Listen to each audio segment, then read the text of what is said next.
are what's post-exilic. They wrote after they came back from Haggai, Zechariah, and Malachi. Those guys wrote after Judah came back from the captivity in Babylon. Okay? So, Iddo was his grandfather, and he was a priest. We find that in Nehemiah 12:4 that he was a priest. In other scriptures, then you have Ezra 6:14, then you have Nehemiah 12:4-16, where Zechariah is called son, although technically we see that he had a dad called the son of Iddo at that point. And Zechariah himself was a prophet, we know that, but he was also a priest, which is unusual. Nehemiah 12, verse 2 and verse 16, he was a priest. His ministry began 2 months after Haggai. He was a contemporary of Haggai. We didn't go into Haggai and look at him, but he was a contemporary with Haggai. And Zechariah's ministry was different from Haggai's. Haggai was primarily dealing with the people in the land, the Israelites. Zechariah is dealing with in the land, but he goes far beyond that.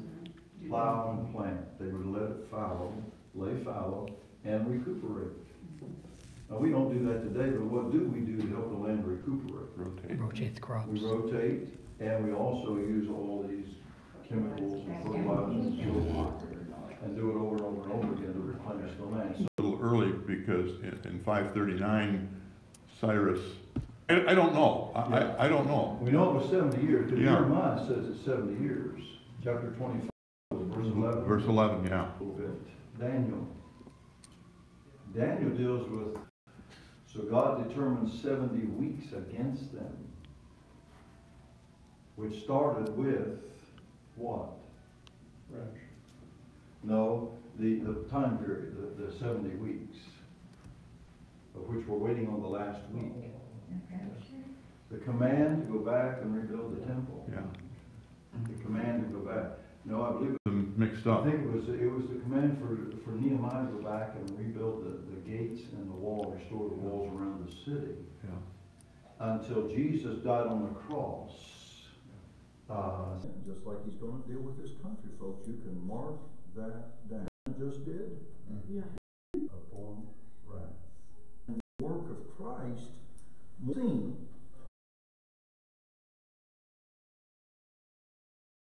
Observed. Gentile powers will be destroyed. Do we know that? Yes. What happened to Babylon? You didn't What happened to find, Medo-Persians? didn't find until about 1820 or something? Yeah. History. And what has happened to every other nation and empire down through history? Where are they? They live with the entire world. And the things they do in the face of God, they're going to feel the wrath of all Great day of his wrath, yeah. survives. The Israel's there today tells you it's there. And they will survive. Okay. The date is around 520 BC. It's the same as how some have condensed it down into a 2-point outline. Chapter 1 through chapter 8 and chapter 9 through chapter 14. Now, there's 2 periods. During the building of the temple and after the building of the temple. So what we heard This.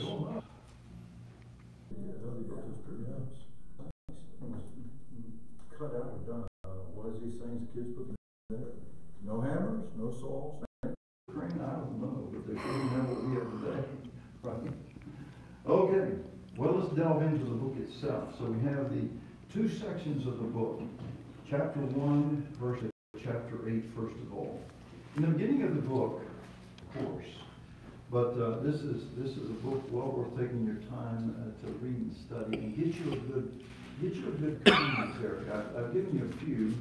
One of the greats, I found my book today. I didn't bring it with me.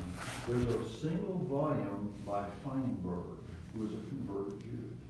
There's a single volume by Feinberg on Zechariah. Okay. Feinberg. What empire in the end? And so that was in Daniel's vision, that empire is two. Okay? And that's why, Medo-Persian. So you have the Medes, you have the Persians. So here's the righteousness delivered to the Israelites in the land there at Jerusalem. And so the first 6 verses is a call for national repentance. What do we need to repent? It said repent, because the judgment of God's going to come. But like peoples of old, they didn't listen. Nineveh did, at least that once they listened. So here we have the call to repentance, so let's look at it.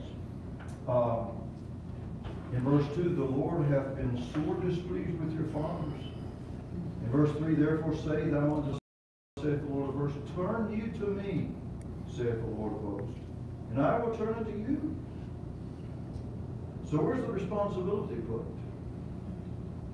Where's the onus? It's on us. He says to Israel, turn to me, and I'll turn to you. But you're going to have to take the initiative. Folks, isn't that the way it is? If we confess our sin, He is faithful and just to hearken unto me, saith the Lord. Saith the Lord.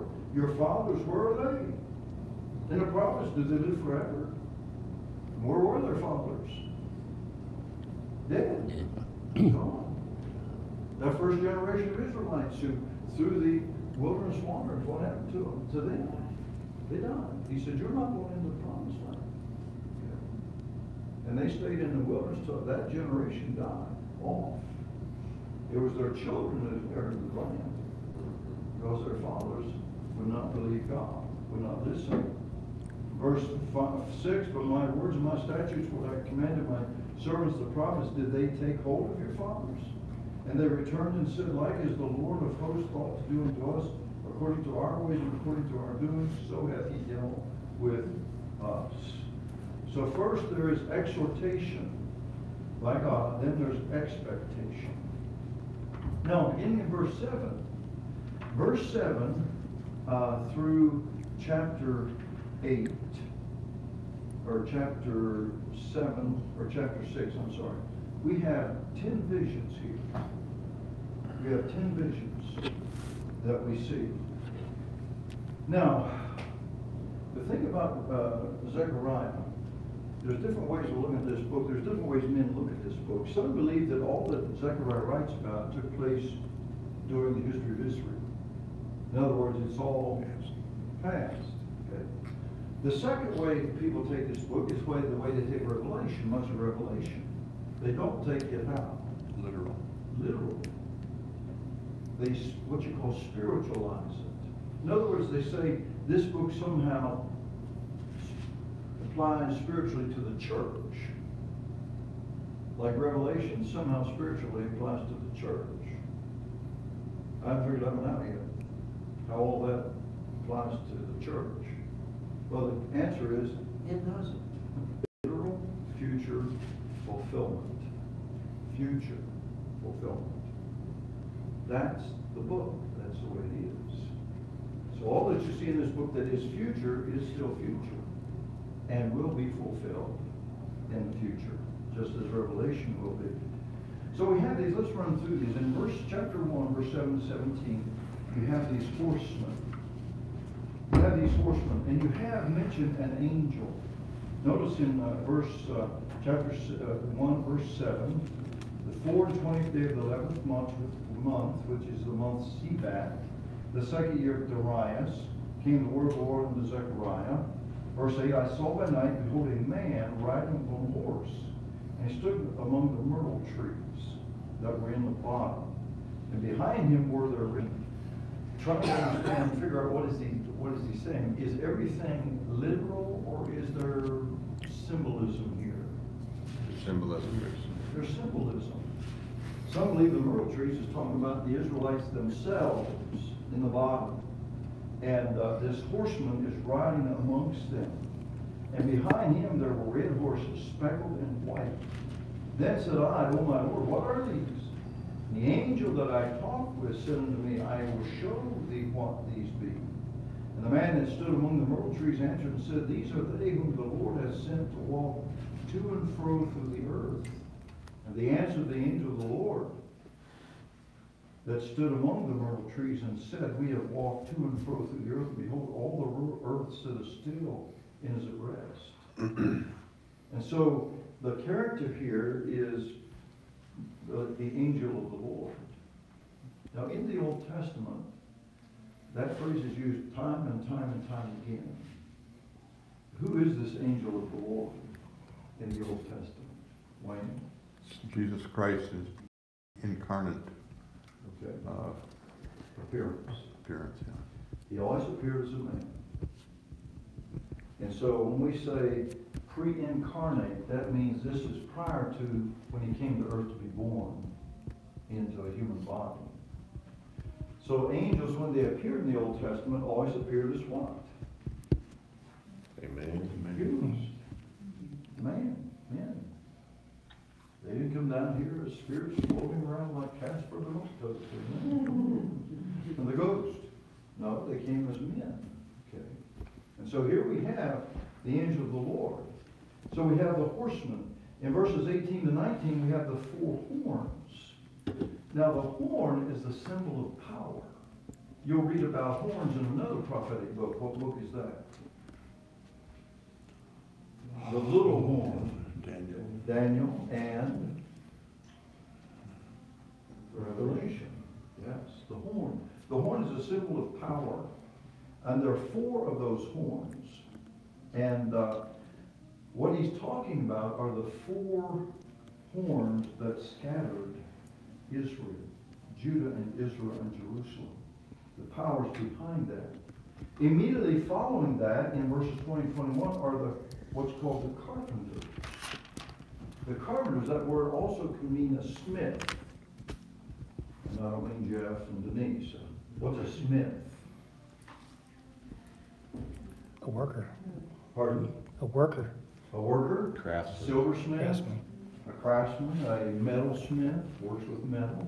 So that word, carpenter or smith, the four carpenters are that which breaks those four powers. Okay, God's going to destroy them and break them. And then in chapter 2, verses 1 to 13, we have what's called the measuring line. The measuring line. Now, what's that all about? Well, the measuring line is the restoring of Israel. What is the measuring line used for? To measure. For what purpose? To level. To level. But for what purpose? You're in the process of going what? Tearing down or Building. you're building. So the idea here is God is going to build back, restore again what had been destroyed. That's the restoration of Israel, returning them to their previous glory. We find that in Ezekiel chapter 43 and verse 2. Not just glory, but also their prosperity. God had said this was going to happen. Okay? And then we have this priest, Joshua. In chapter 3, verses 1 to 8, we have this priest. And what Joshua is a symbol of the priestly priesthood, okay, which has fallen into digression. The priests were considered dirty, unclean. And so we find with Joshua, he is to serve us. And then in chapter 3, verses 8 to 10, we have the branch. The branch. You see that? Turn to verse 8. Hear, O Joshua, the high priest, thou and thy fellows that sit before thee, for they are men wondered at. For behold, I will bring forth my servant, the branch. What is that all about? Isaiah chapter 11, verse 1 talks about the branch. What is a branch? An offshoot of David. Well, no, literally, what is a branch? Literally, what is a branch? It's Extension. an offshoot of a tree. The trunk, the main part of the tree, that's where the water, the nutrients, everything comes in and goes to the branch. But what does the branch do? It Like flowers. It bears the fruit, just like a vine. Right? So he's called the branch, but who is this? This is not a it, this is a he. Isaiah is referring to who? Christ the Messiah. I will bring my servant. Remember Isaiah, that's the Messiah. And then in chapter 4, verses 1 to 5, we have the candelabrum, or the candlestick. That is referring to Israel, who is the light, supposed to be the light of the world. Amen? The candlestick, the light. How they do is the light. And use the word. The light went out. What about our light? How's it doing? Because today the church is the light of the world. Okay. Israel failed. The church is the light of the world. Then in chapter 5, verses 1 through 4, we have this flying scroll. Now what's a scroll? A scroll is, okay, it's a roll, it's a paper. Now look at the dimensions. It's a UFO. Yeah. Flying through the air with the greatest of ease. 30 cubits long, 20 cubits wide. How big is that? 30 cubits wide or 20 cubits? So this is a big piece of paper flying through the sky, isn't it? The scroll is flying through the sky. But what's it all about? What he tells you. It's about a curse. A curse upon the land. In fact, notice in verse 3, the judgment of God upon the earth. Then we have the ephah. The ephah. Chapter 5, verse 5 through 11. What's an ephah? Measurement. It's a unit of measurement. Of measure here. 5 through 11, chapter 5, 5 through 11. The angel talked with me, went forth and said to me, lift up now thine eyes and see what is that goeth forth. And I said, what is it? And he said, this is an ephah that goeth forth. He said, moreover, there is their resemblance through the earth. Behold, there was lifted up a talent of lead. And this is a woman that sitteth in the midst of the ephah. And he said, this is wickedness. And he cast it into the midst of the ephah, and he cast the weight of the lead upon the mouth thereof. By the way, how much is a talent? The weight of a talent. Does it vary according to the metal? What would be an average, is it 100 pounds? 70 to 100 pounds, depending on the Yeah. pound. Is that Remember how big are the hailstones in Revelation is going to fall during tribulation? 100 pounds, Talent? 100 gallons. That thing's going to do some damage. A talent. So he says a talent of lead, okay, that will fall. And he cast the weight of the lead upon the mouth thereof. Then verse 9. Lifted I mine eyes and looked, and behold, there came earth and heaven. Then said I to the angel that talked with me, whither do these bear the ephah? And he said unto me, to build it and house in the land of Shinar. And it shall be established and set there upon her own base. So this ephah, the falling, is the removal of wickedness, taking it away. The Bible tells us. Look at chapter 6. I turned and lifted up my eyes and looked, behold, there came 4 chariots out of between the mountains, and the mountains were mountains of brass. In the first chariot were red horses, the second chariot black horses, in the third chariot white horses, in the fourth chariot grizzled bay horses. Then I answered and said unto the angel that taught me, what are these, my Lord? Take silver and gold, make crowns, set them on the head of Joshua, the son of Jozadak, the high priest. Speak unto him, saying, thus speaketh the Lord of hosts, saying, behold, the man whose name is the branch, and he shall grow up out of this place, and he shall build the temple of the Lord. Even he shall build the temple of the Lord, and he shall bear the glory, and shall sit and rule upon his throne, and he shall be a priest upon his throne, and the council of peace shall be between them both. And the crown shall be to him, and to Elijah, and to Jediah, and to him the son of Zephaniah, for a memorial in the temple of the Lord. And they that are far shall come and build in the temple of the Lord, and ye shall know that the Lord of hosts has sent me unto you. And this shall come to pass if you will diligently obey the voice of the Lord your God. This is another temple, folks, that's going to be built. Where's that going to be built? Jerusalem. Jerusalem. Ezekiel 40, 41. There's going to be a temple built there. You say, how? The Dome of the Rock's there. I don't have the answer. I just know this. The Lord's going to see a temple built there. Because when he comes back, he's going to reign out of that temple. He's going to sit on the throne of David in that temple. It's going to be rebuilt. So the detailed description of the temple at the end of Ezekiel is what they're going to use to rebuild in the millennium. It's not. That's a description of the temple that will be built, that will be there during the millennium. I wonder, just reading and listening to that, whether that's just a description of a heavenly something that. Now that's the millennial temple. We just don't know when that temple's going to be built. But it has to be built at least at the beginning of the tribulation or prior to the tribulation, because the Antichrist will allow the Israelites to do what?